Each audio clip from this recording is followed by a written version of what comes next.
everybody, and welcome back to my channel. I'm so glad you're here with me today. This is the fifth and last episode of my video tutorials that is going to be on fancy fold cards.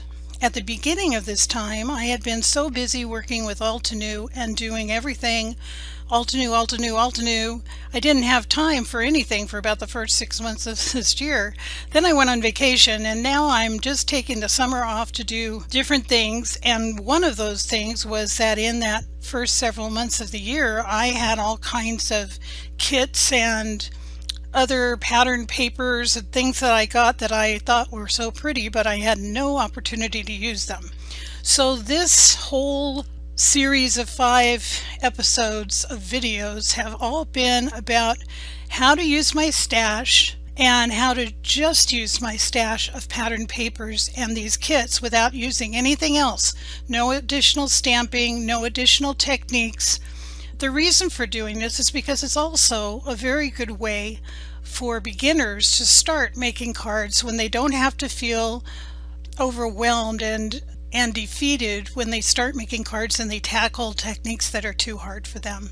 The first one's a little bit more complex, but the rest are very simple and only use pattern papers and what comes in the kits that I had. This is also good techniques for people like me who are addicted to pattern papers and then get so many of them and you have no idea what to do with them.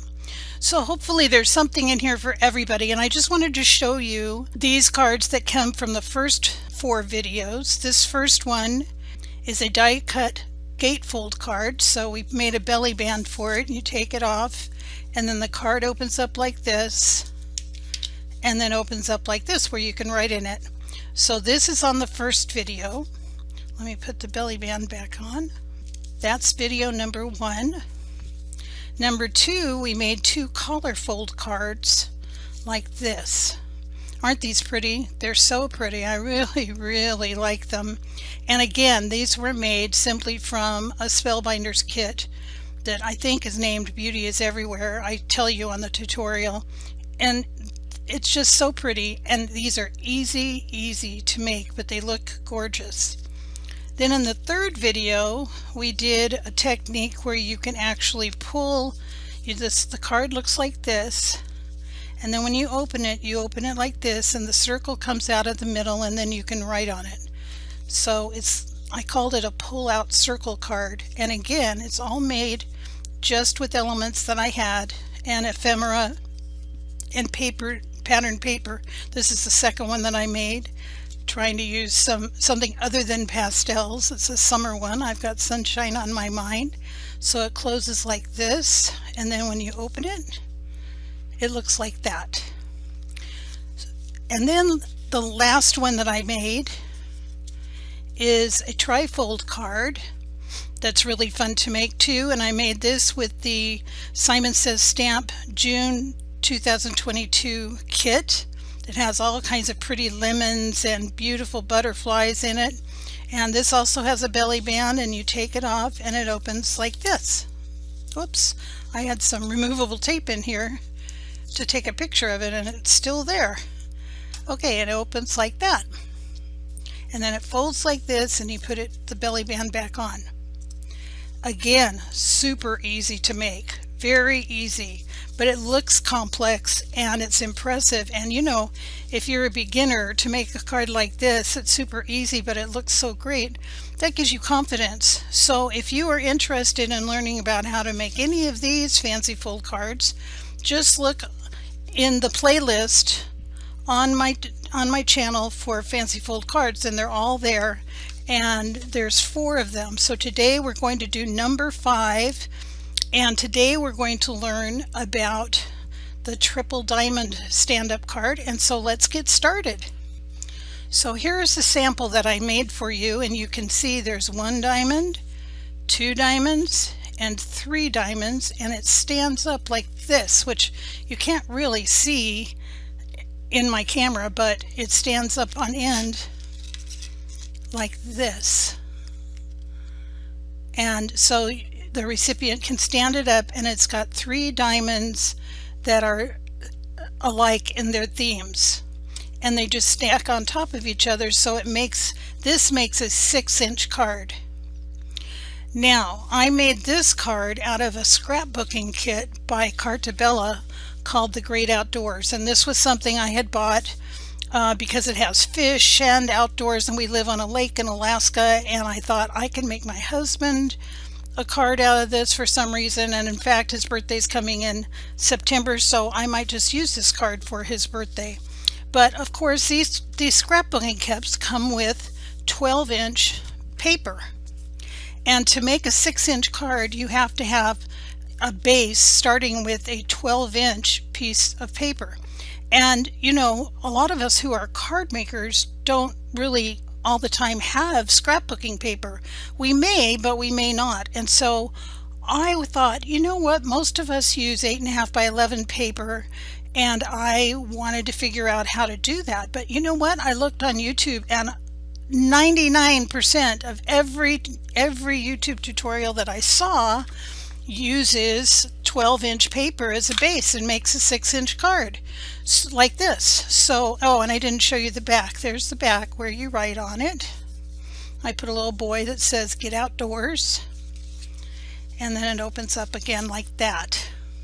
So they're really cool cards. But I thought, can I make one out of regular 8.5 by 11 paper? And so my husband was he was cracking up at me, because when I was figuring this out and I didn't have the benefit of seeing someone else's tutorial, I woke up in the middle of the night and I was thinking, okay, I don't have a calculator that tells me square roots, and I'm thinking the Pythagorean theorem and how, you know, if the sides are this long, how big is the diamond, and I'm thinking all this geometry, and in the middle of the night he was laughing at me because that's just how weird my brain can be. So anyway, though, guess what? I figured it out. So you need 2 pieces of 8.5 by 11 paper to make one of these cards that uses this size instead of the 12-inch scrapbooking paper. And it ends up being a 5-inch square instead of a 6-inch square. So it's a little smaller in the end, but it's not that much smaller, and it looks perfectly great. So I had another Cartabella kit, and I just have the 6-inch pad. It's for Flower Garden by Cartabella, and I also have the frames and tags and some little puffy stickers, and then I also had the cardboard, the what do you call them, chipboard accents. And so I still, as you can tell, have lots left, and this is such a pretty set. The papers are so pretty, and pretty colors, and just so much inspiration there. And I know I'm going to be making a bunch more regular cards out of this, but again, my challenge for myself for this series was saying, okay, what can I make just from cardstock and pattern paper and ephemera, and not do any other techniques? All of my many techniques I know, but what can I do to just use this up and make it easy? So let's check out how to make this card.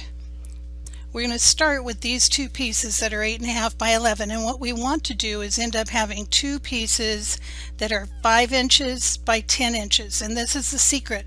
On the 12-inch paper it ends up making a 6-inch card, so it's half, and this is going to end up being 10 inches, so it's going to make a 5-inch square card.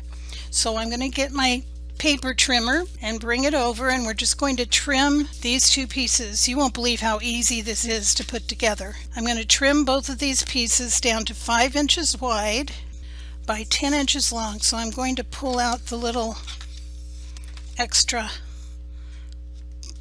ruler here, just like that. Now I'm going to do the 10-inch side on this one first, so I can put this ruler back in.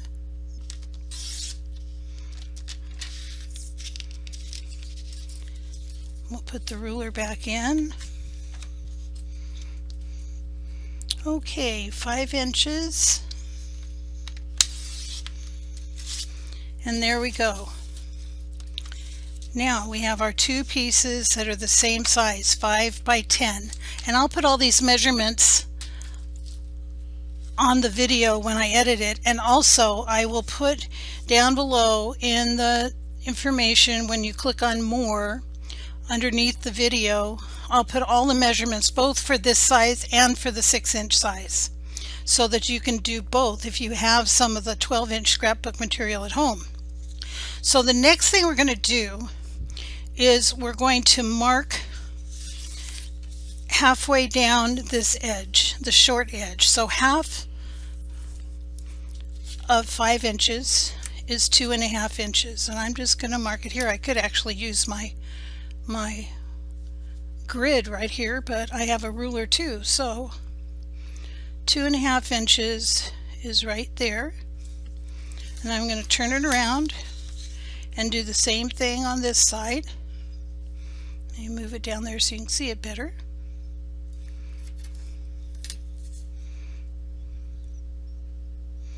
Two and a half inches is right there.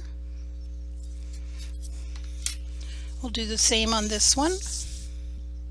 So again, you mark this at the halfway down the edge. So if you're doing the 6-inch one, you would mark it at 3 inches. It's pretty easy. You just mark it halfway. So I don't know if you could try a bigger one if you had a bigger piece of paper besides a 12-inch, but I think it just always would work with the half, 5 by 10, 6 by 12, and I think a tinier one would be difficult to make, but I think the measurements would still work. Now what we're going to do is score this. I'm going to bring back my trimmer. This trimmer has a scoring blade as well as a cutting blade.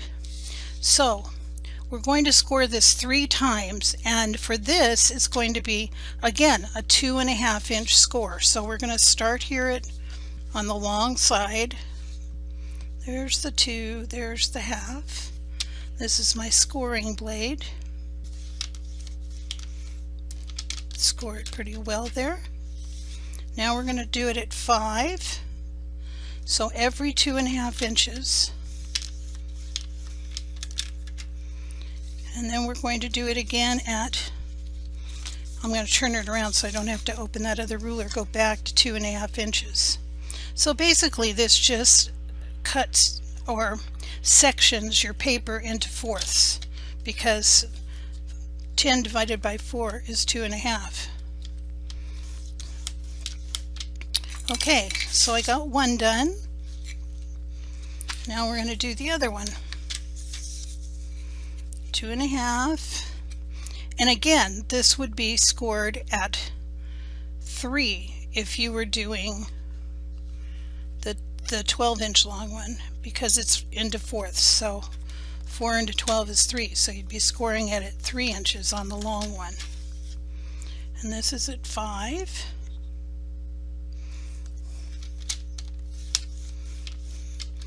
And then we have, turn it around and do 2.5 again. Okay, we're done with all of that. But now what we're going to do is do some cuts. And what we're going to do is cut from this edge here where we scored it. Can you see that edge right there, that corner? And then this is my mark of halfway down this side. So we're going to line that up on our cutting surface. Hold on a minute, I'm going to get it where I can see it better. And I'm going to put it right where my blade goes. Move the scoring blade out of the way. I'm going to cut this on both sides, right between the two. Let me double check it again because I need to make sure it's exactly right. So I'm doing the edge right there and the little pencil mark right there, and then I'm going to cut it, and it's going to give me a little triangle like that. So then I'm going to move to this edge and do the same thing. I'm going to put the pencil mark there and the edge of this here of the score line, and then it makes me another triangle, and then this edge looks like this with this triangle edge on this side. So we're going to do that on all 4 edges. I'll do another one for you to watch, and then I'll do one off screen. Just line this up.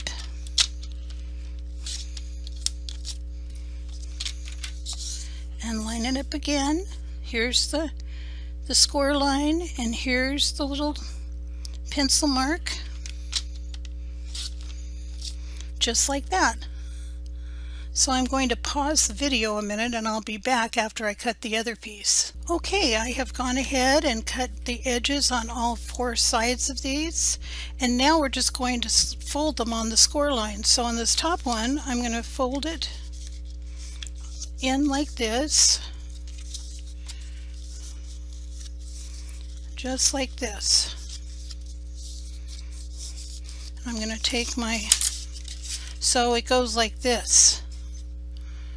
This way, this way, this way, this way. I think that people who do this all the time call this a mountain and a valley and a mountain and a valley. But I'm not real sure because I'm not one of those people, but I know which way to fold them. And you want to be sure to use your bone folder, because when you make these fancy fold cards, you just want to be sure that they look very finished and professional, and you don't want to just be haphazard with how you fold them. So you want the folds to be really crisp. So this one we're going to do the same way. We're going to fold this back,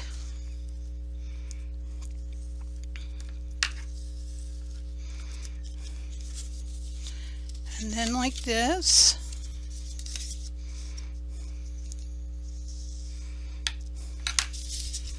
and then like this.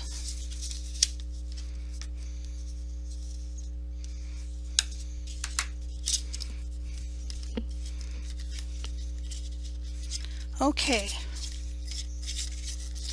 so now what we're going to do is put them together like this so that they meet end to end.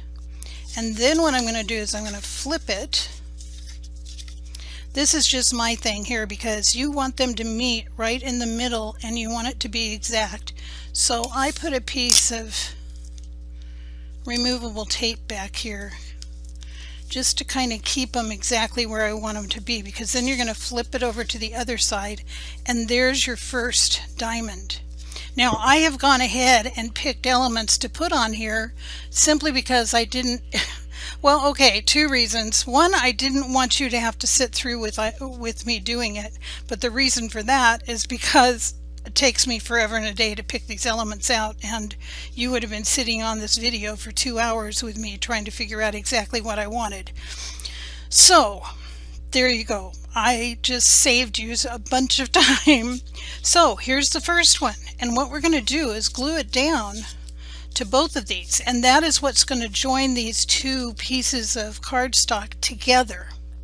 But I want to show you before we do that, I'm going to move this aside, and I want to show you, if you don't have a die that cuts the right size diamond, you're going to want to be able to cut it by hand, and I want to show you exactly how I did this. I did cut it by hand, and the measurement along one side of this is 3.5 inches.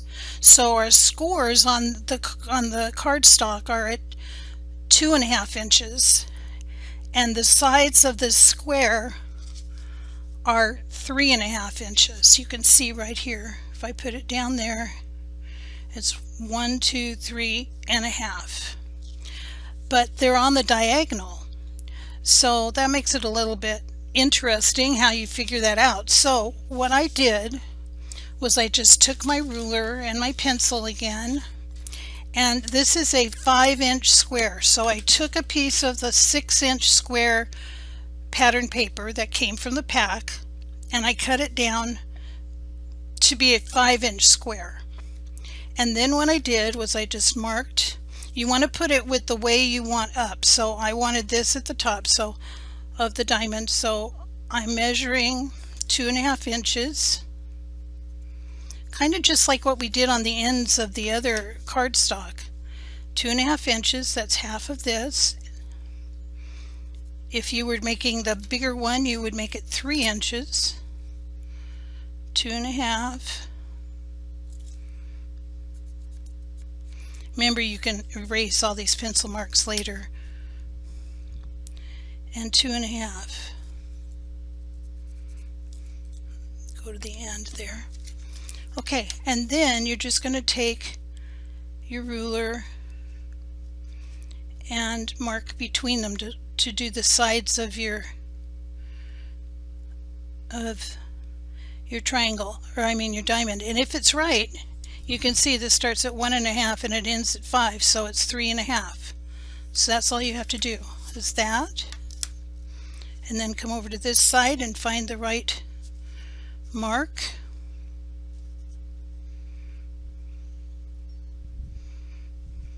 Right there.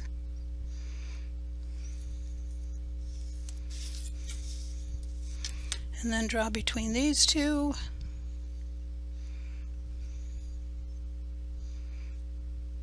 This one's a little hard to see. Let me do it on here. Let's see here. 2.5 is right there. I should have made them a little darker. There we go. And then the last one, you just connect these two together. And again, you can double check to make sure that they're 3.5.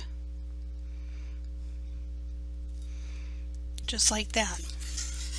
So then you just take your trimmer and trim around here, and then you've got it facing up the way you want it or down the way you wanted. This way, the right way to put onto your card. So you just trim that. So you mark halfway down, and this is a 5-inch square. Now if you were making the larger one, it'd be a 6-inch square. You mark halfway down each side, with the top being where you want for the top of the diamond, and then you just connect the dots and cut on those lines. Now if you do happen to have a 3.5-inch square die, you can just cut them out that way, but I didn't have that, so I did it all by hand, and you can do that too. And that's part of the reason that I cut them out ahead, was because I didn't want you to be watching me do all this measurement, but I did want to show you how to go about doing it for yourself if you need to do it by hand. So let's go back to our card, and here's the one I did, and I made a little smaller one as well, and then put some ephemera on there, and it says home is where the flowers grow. I think I told you this is the flower garden set by CARDSTOCK. It's so pretty. The colors are so pretty, and it's just really a beautiful set of flowers, and the papers are gorgeous. Okay, so now what we're going to do with this is why I taped it on the back, so this would stay together while I'm gluing. I'm just going to take liquid glue and put it all on here.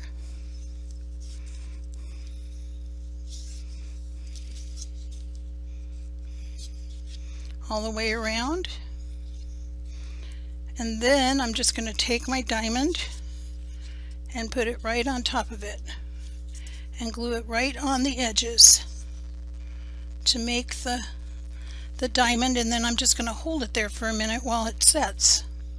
This card is actually very easy to make. It looks complicated, but it's not. Now you could go ahead and put pattern paper in here as well, but I start thinking myself, just for me, that sometimes that just looks sort of too busy with all of this frou-frou that's going on here on the diamonds. So I didn't choose to do that, but you can do that. It's no big deal. It just cut it out the same size. It would be to put a little edging around it. It would be 2 1/4 inches wide and 4 3/4 long, and I'll put that in the dimensions here too. Okay, so we've got the middle one done. Now to do this one, we're only going to put it on half, and the one that I'm putting on that side is this one right here that says plant smiles, grow laughter, and harvest love. And you can see I just picked some of the chipboard accents on there, but on this one you only glue it to this half. So we're going to put our glue on this half, and we're just going to line this up right there. Now, you know, I'm a perfectionist, and if this doesn't come exactly perfect, I get upset. But in the reality of things, close enough. Okay, so don't freak out if it's not perfect looking, because just don't be like me.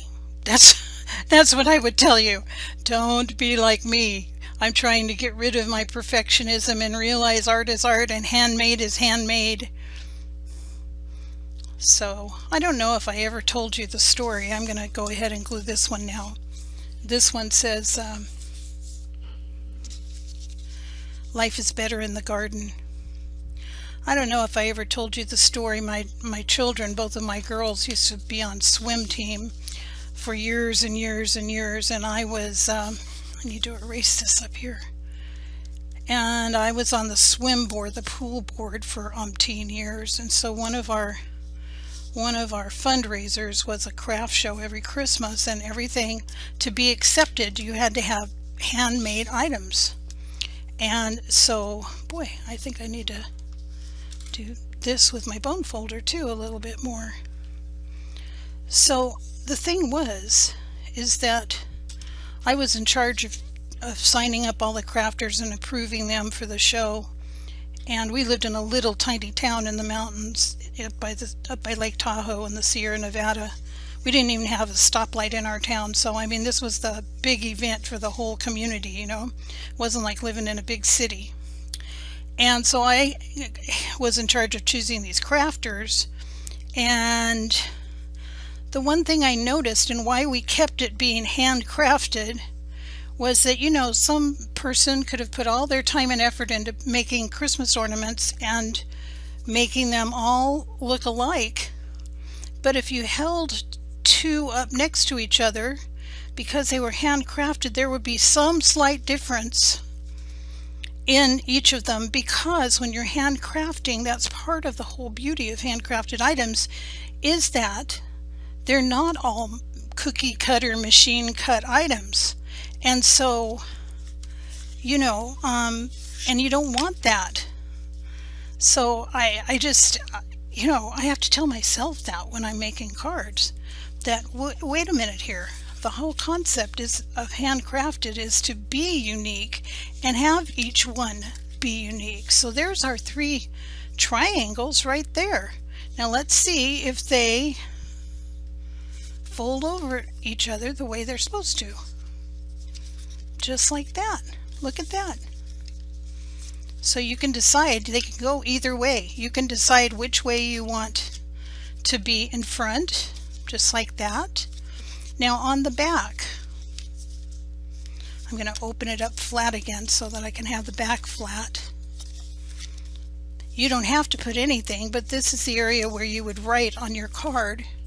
So I have 2 pieces of white cardstock that I did pre-cut out, and this is that 2 1/4 by 4 3/4 measurement size, and I'm just going to put some tape runner on them. Is this the right direction? Yep. And put those on the back so that I can write on this card when I send it to somebody. So here's one of them.